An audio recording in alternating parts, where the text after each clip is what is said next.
What is going on, guys? It's SquireTrades here, back with episode 12. I'm a little sick, so I apologize in advance. It is September 3rd. Wow. We're into September. I can't believe it. September 3rd, 3:34 p.m., 26 minutes until the market closes. And we took a loss today. That's okay. Who cares? I don't mind it at all. It was a really great loss. It was a great trade, followed all my rules, did everything right. So let's break it down. Coming into the morning, coming into today, what did I see? Okay, here's what I saw in the 4 hour. Keep in mind, we go from external range liquidity to internal range liquidity, or we go from internal range liquidity to external range liquidity. Okay, so here's what I saw coming into this morning.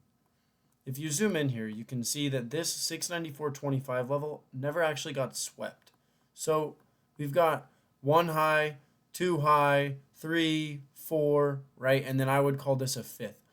You have four different swing highs, or five, I guess, four different swing highs, five total candles, or wicks, I suppose, that are coming up and testing this level right here. And not a single one of them swept it. So coming into the morning, if we kind of replay this back,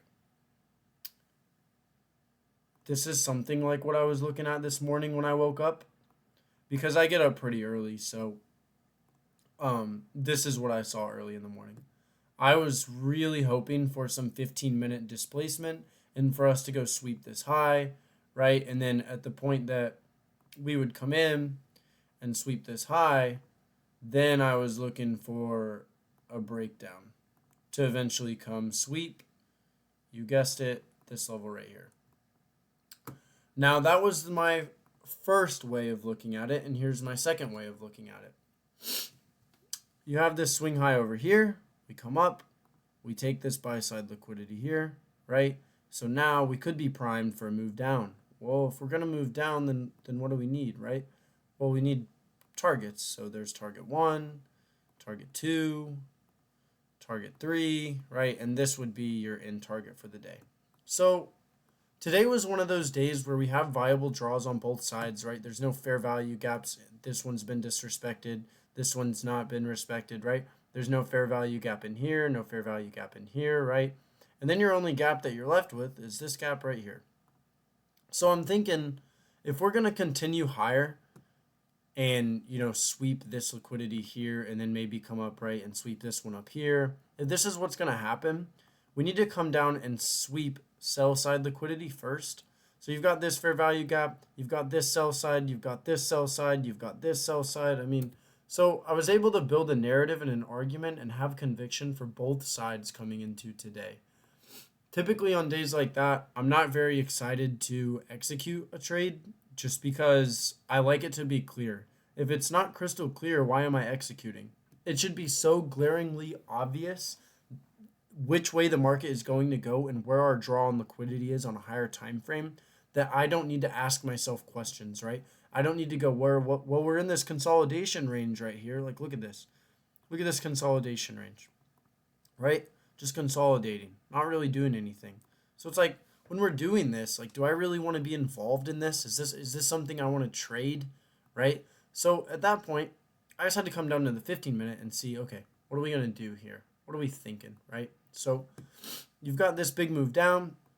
Sorry, you sweep liquidity here, up, down, huge. If you are familiar with the breaker block, you've got your breaker here, right? And then you've also got your fair value gap. Great, we love those. You've also got your market structure shift right here at the bottom of this breaker as well. So you've got a lot building this short narrative here. You've got a lot of conviction for this short bias, right? So that's what I'm thinking at this point. I'm like, okay, short, fine. Short it is. I can live with that. Here's what ends up happening.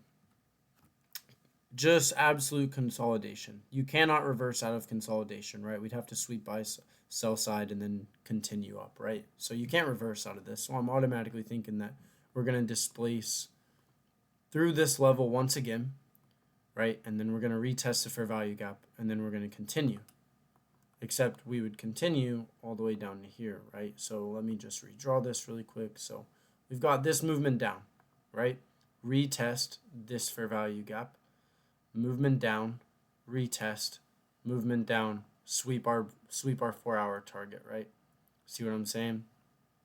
So that's what I was thinking. So we end up getting this big move, consolidate. Hopefully, I mean, we never even came up into this fair value gap, if I remember correctly. We might have. No, we didn't. So then we just displaced down here in a second. Oh, we did. We reached into this unicorn. We reached into this breaker here, and we reached into this market structure shift fair value gap. So that's great. Something in short, probably going to displace again. Boom, there it is, right? Boom, there it is.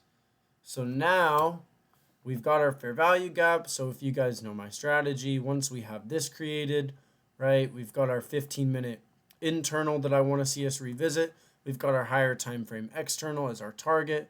We've just swept this, right? So now we've swept this liquidity. I'm thinking boom, hit a little retrace, right? Bang, and then gone. That's what I'm hoping for. Okay, so let's skip ahead on the 15-minute. And we don't actually get it. That sucks. Womp womp. So now I'm thinking the same thing again. I mean, we've got all these bearish PDs, right? 1, you got 2 here. So I'm thinking, okay, well, we're still in it's not a terrible time here to execute, okay? It's 11 o'clock. I'm happy to trade until noon. This is Eastern Standard Time, so it's 11. I'm thinking, all right, I'll trade till noon. We've got this bearish PD. We've got a very valid draw here that we've came literally just within, how many points is this? Hang on. We've came within 9 points even of sweeping this liquidity. So I'm thinking, okay, well, if we can retrace up into this fair value gap, I'll drop down into the 1-minute chart, take a setup down to here, right? And that was the idea. So you can see we dig back up into this fair value gap. I'm coming over here down to the 1-minute chart. I'm thinking, I'm waiting, I'm watching for market structure shift, a retest of the fair value gap, and for us to continue down, right? So you've kind of got, here's your reach up into it. No fair value gap here, no fair value gap here, nothing created so far. What's going to happen? Boom, fair value gap. This is setting up awesome, right? So then I set my limit here. And then if I set my stop up here at the swing high, this was a 21.75 point stop loss. And if we drag this up to where the draw on liquidity is, this was the trade right here of the day. 45 points, 2.1 R. This is our 4-hour draw. This is our retrace into 15-minute fair value gap. This is our 1-minute market structure shift fair value gap. So I mean, this trade's looking beautiful to me. And guess what happens? 3 candles, I'm out. Enter, 1, 2, stopped. $250 loss on one of my PAs. I did not actually end up taking this on both of my PAs. I only took it on one. That was a $250 loss. That was unfortunate. But it is what it is, right? What do? We come in every day, we observe, we play the model, we wait on our model. When our model presents, we execute, and that's what we do. Okay? So let's really briefly talk about where this trade went wrong, okay? Because it actually ends up going our way, as you can tell. There it is. So this trade actually ends up going our way, right? This actually ends up working out. But the problem is, right, if I had drug my stop to this structural high of 47 points, look at how long this would have taken, guys, to go and hit 2R. Hang on. 2R, right? Let's let this play out, and I'll show you guys how long this would have taken. This is atrocious. There it is. So it took until 2 o'clock, and you entered at, you were in this trade for almost 3 hours. You were in this trade for over 2.5 hours through all this chop, through this displacement, through that displacement. This is just disgusting. But if you look at it over here on ES, right? What time is this? At 11:31. You'll see that this actually might not have been a terrible trade. And let me explain why. It's because of what we call SMT. Here we are somewhere in here. What are we doing here?